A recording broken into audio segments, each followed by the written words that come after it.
My name is Dean Cerelas del Valle, BET ELX1D.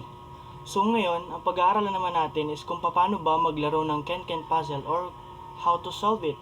So, ito.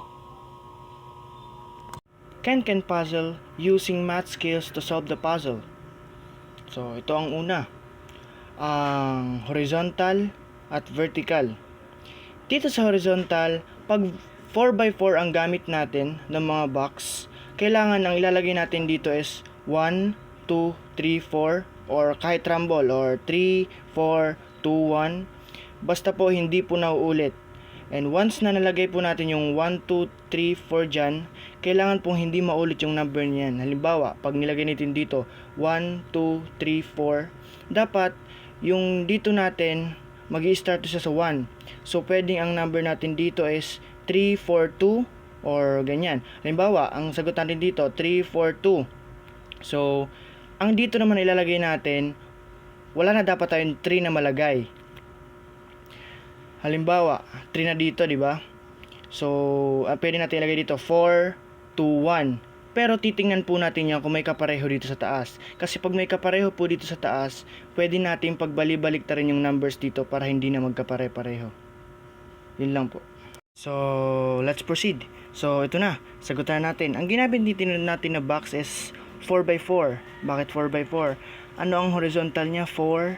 Ang vertical niya is 4. So, okay. Let's start.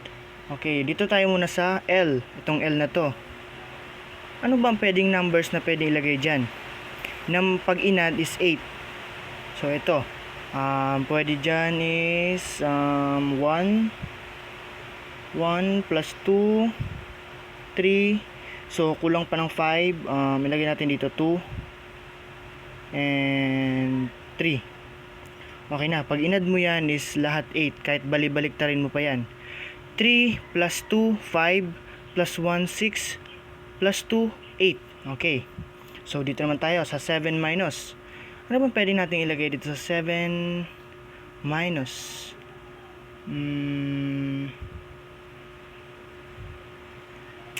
Pwede natin ilagay dyan is so ayan, dito naman tayo sa 7 plus. Ano ba ang pwede nating i-add na hindi mauulit tong 1 and 2 para pag lumabas ang answer is 7. So pwede natin ilagay dyan is 3 kasi wala pa tayong 3, saka 4. O pwede, di ba? 3 plus 4 is 7. Okay, and wala pang naulit sa kanila. 1, 2, 3, 4. Ganon din dito sa baba.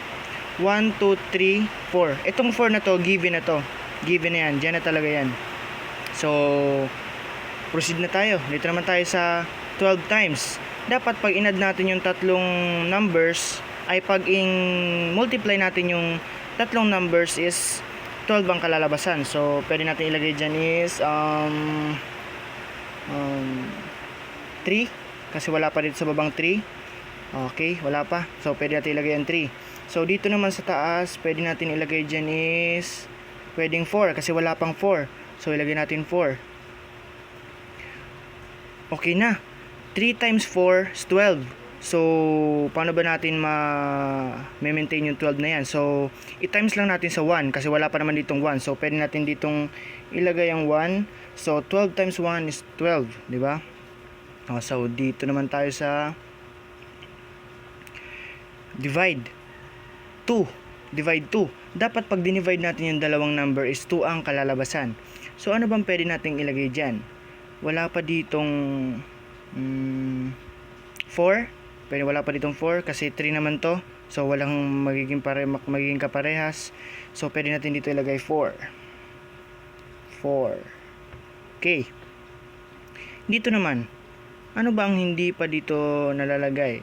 2 and 1. 2 and 1, diba? So, pwede natin lagay dito 2. So, wala pa naman nalalagay. And, wala pa naman kapareho dito sa vertical. 3, 4, 2. Okay? So, ito na, nakuha na natin. 2 divided by 4 is 2. Diba? So, yan, nakuha na natin. So, dito naman tayo sa 4 plus. Okay, sa 4 plus naman tayo. Paano ba natin makukuha na pag inad natin is magiging 4 ang answer? So, dito, 2, 1, 4, wala pang 3. So, pwede natin ilagay 3. And, siyempre, dito, alam nyo na yan, walang 1. So, pwede natin ilagay yung 1 dyan. Ayan na, nabuo na natin to. 1 plus 3 is 4. Okay? So, dito naman tayo sa last one. Dito, napakadali na ito kasi parang titingnan mo lang yung sa taas at sa gilid niya. So, dito muna tayo sa gilid niya. Ano ba yung sa gilid niya? 4, 3. So, possible na ang lagay natin dito is 2, 1 or 1, 2. Babalik tayo natin. Depende sa gagawin natin. So, titingnan naman natin dito. Ano ba ang wala pa dito?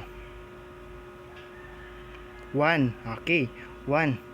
So, pwede natin dito ilagay ang 1. Dito naman, dapat kasi pag inad natin siya is 3. So, ano pa dito ang wala? 2. Tama, 2. Walang 2. Yan. Ngayon, nabuo na natin ang 4x4 na Ken-Ken puzzle. Ganyan lang po ang paglaro o pag-solve ng Ken-Ken puzzle. Thank you. Oh, nakuha nyo ba kung paano gawin or paano paglaruan? Oh, kayo naman.